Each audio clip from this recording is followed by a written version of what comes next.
labeled her a shapeshifter, but that was too simple a name for a strange, sometimes dreadful process.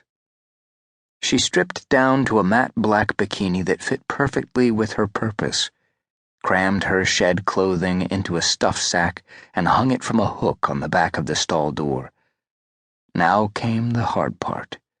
Since its beginnings, the procedure had confounded doctors, parents, her friends, even herself. It came from a place of wishing and wanting, of anger and hope, disillusionment and fear. It came not from concentration, but from release, from turning herself over to an image she formed in her head. Always an animal. Despite the pain, it felt surprisingly good.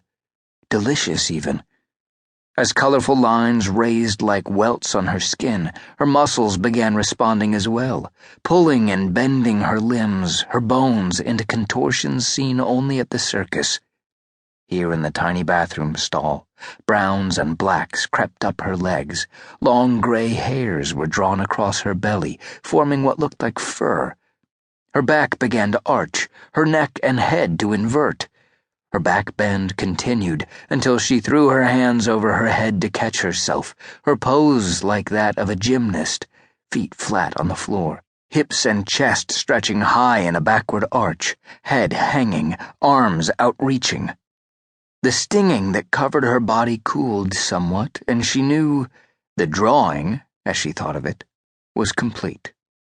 She began to move automatically, as if she'd walked on all fours all her life. First hands, then feet, her back breaking in an upside-down arch.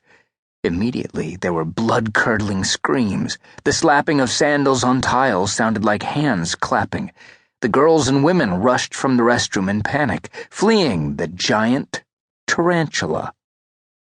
At first, the guests who saw the running and heard the screaming outside the restroom were entertained. This was Disneyland, after all.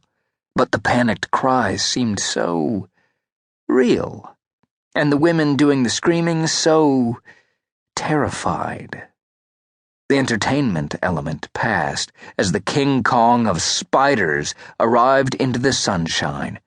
It moved in all directions at once, forward to the side, spinning in sharp, quick movements. Children froze, paralyzed, as their parents scooped them up and took off running. But it was the congestion and steady flow of park guests in and around Big Thunder Mountain that turned panic into bedlam, order into chaos. Javelot heard the screams behind her and grinned. Manara could scare the tar out of you. Despite the vestiges of a smile, she maintained a kind of mental shield, keeping all thought and energy off her. It was like having a thick plastic bag or see-through helmet over her head. Her attention was directed onto the silhouette of the captain of the Mark Twain riverboat on the Rivers of America steamboat. Her effort wasn't an effort at all, but a kind of wishful joining. Easily accomplished, she simply wished to know. As long as that wish involved a living animal, she became whoever it was. The connection never lasted long, though she could return to it repeatedly. During the brief joining, it wasn't a matter of hearing the person's thoughts or memories. It was more like taking the steering wheel of a car from the driver. It had started at the age of 8, when the family dog ran into the street in front of a UPS truck. Javelot was there, in full empathy with the dog. It stopped and reversed itself as if tugged sharply by a leash. Her mother had seen the dog's impossible about-face and called it a miracle, and Javelot had, from that day forth, begun to think of herself as just that, a miracle. And that confidence drove her to bigger and more ambitious attempts at mind control. Her mother should have caught on when her grades went from C's to all A's. The captain of the Mark Twain riverboat never knew what hit him. One minute he was piloting the vessel, as it circumnavigated the rivers of America, clockwise as always. The next, he'd pushed the throttle fully forward and aimed his paddleboat for the sailing ship Columbia, anchored away from the dock. If the guests registered the change, they offered little initial reaction. Several visitors on the deck of the